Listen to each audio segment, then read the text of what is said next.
I'm Jace Tanner. I'm here with Emma Gregory, reporting from Vancouver's Downtown Eastside, a neighbourhood with severe issues, amongst them poverty, homelessness, and drug overdose, all of which have intensified with the pandemic. For this installment, we made 5 videos. We canvassed the neighbourhood, looking for people who wanted to speak on living conditions in single-room occupancy hotels, otherwise known as SROs. We managed to find a few people willing to speak about their experience living in the Downtown Eastside. We also spoke to a few other people in the Downtown Eastside that day for other reasons. The first person we spoke to was Charlize. The foster family that she grew up with lives in Alberta. Her daughter and grandchild live in Nova Scotia, yet she calls Vancouver home. This interview is called I Appreciate Everyone for What They Do. What brings you here today? I live here. You live here. I got illegally evicted. I'm transgender. And I was discriminated against by these Jehovah's Witnesses. And the only way that they were able to get rid of me is by having a priest say a prayer at one of these.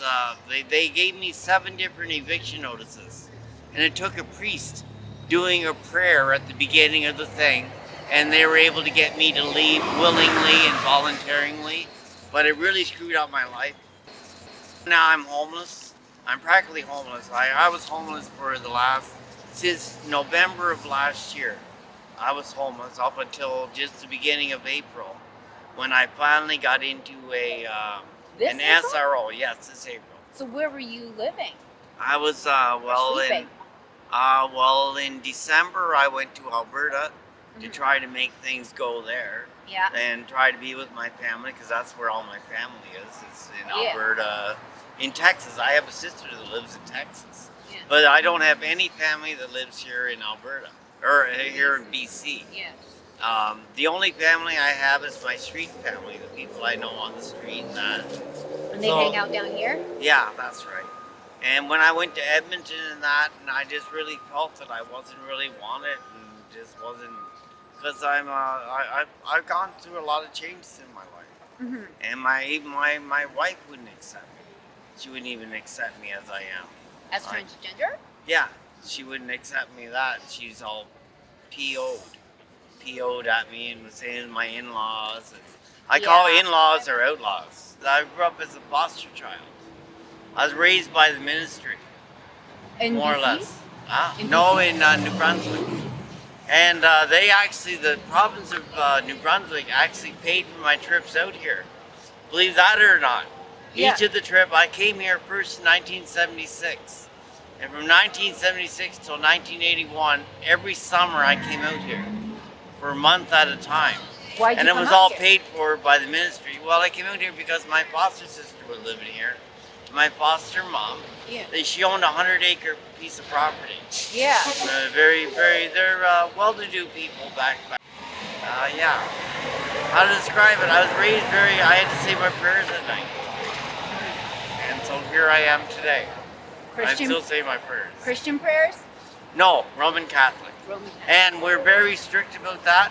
Roman Catholics and Protestants are 2 different things. Just the way I was growing up, that I remember, is that Roman Catholics were very harsh.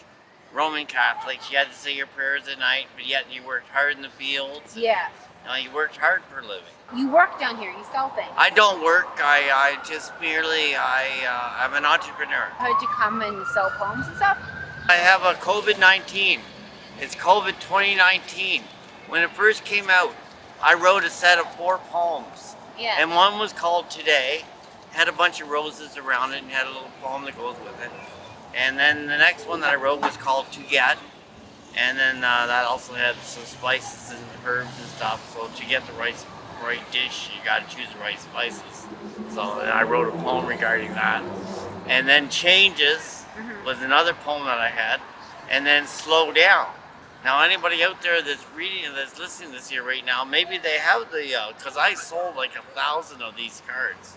In 2019 and 2020, and around about February of 2020, I stopped selling them because it was just so hard make them COVID proof. Where are some places that you go to hang out down here? I just go up and down Hastings Street, and I go up here to the liquor store sometimes, and I play harmonica. Oh, nice. You want to hear my harmonica? Do we want to hear that? Yes. Well, didn't I tell you where to go? Didn't I tell you who I know? Didn't I say, hey, it's not Christmas? Ho, ho, ho. Making up words as I go, making up words here and there, oh, everywhere. And sometimes people just pay me to shut up. Yeah, I went to this place called the Women's Resource Center. It's over on Cordova Street. Right. Cordova and Dunleavy. So I went there and I had something to eat there, and then on the way back, I had another little bite to eat at another place. When I met you, I was just waiting for them to open up, so they're trying to kill 15 minutes, and I can get some free food there. There's so much free food all over the place. I just got home at the beginning of April. And now I stay in an SRO. Yeah. I share a bathroom and stuff. Yeah. But the building is over 110 years old. Is it? And it's very old-fashioned. Yeah. It's been renovated a couple times, yes, but things just don't function the way they should. Yeah. And the fire alarm goes off at all different times when you least expect it for very little reasons. Like whether somebody pulling it or whatever. Or like having a candle. And it's a temporary place. Okay. It's meant to get you into another place. Charlize, what do you think of the services that are offered down here to people? I know it's kind of like a big question because there's so many services like food and like I guess like harm reduction supplies and like counseling and stuff. What are some of your like favorite organizations down here? Or, like my opinion really doesn't matter, yeah. except for the fact that I appreciate everybody for what they do, and everybody, they try hard. It's a very hard thing to deal with, and especially when myself, I don't do drugs. Mm-hmm. I smoke marijuana and I drink beer. Yeah. And I used to drink hard liquor. But now I've learned that hard liquor is not my thing, and I got to stay away from it because it gets me in trouble every time. So therefore, I just try to have a few beers, smoke a little bit of weed, and try to keep my opinions to myself. But everybody's trying their hardest and doing their best. Like where I'm at right now, where I live right now, it's there's a lot of people that are part of the community, and they're trying hard. They really are. A lot of times I'll be laying in my bed in my room, and there'll be people screaming at the walls, and I'm just thinking to myself, this is like, what's wrong with this person? But at the same time, I don't know what kind of shit they've gone through in their lives in order to be able to be put in that place. Earlier you said that you were an entrepreneur. Can you tell us a little bit more about that? Well, I like to get out and I like to make music. And I like to write. Writing, I find, is very relaxing for me. Do my harmonica the best I can. And my guitar, I need to get some new strings for my guitar, and then I can start playing. It's a Martin guitar. Do you know anything about guitars? Martin, Gibson, they're really high-end guitars. There's another name too. My real name, my original name used to be Charles Joseph Glidden. You know who Charles Joseph Glidden was? No. He was the inventor of barbed wire. And that's one of my great uncles. Do you put your poetry in like the Carnegie newsletter?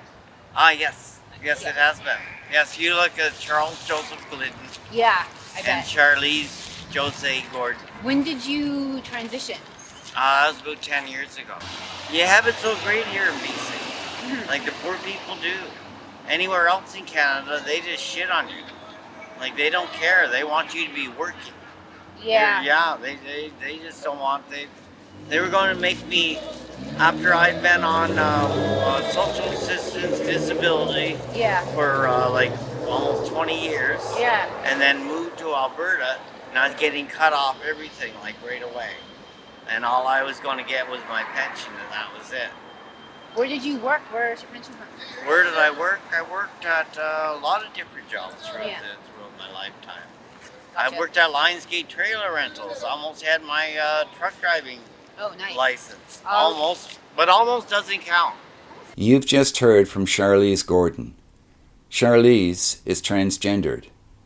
She lives in an SRO, and she's focused on her creative work, both writing and music, and remains positive despite the challenges of her accommodations. It means a lot when people take the time to share their personal lives.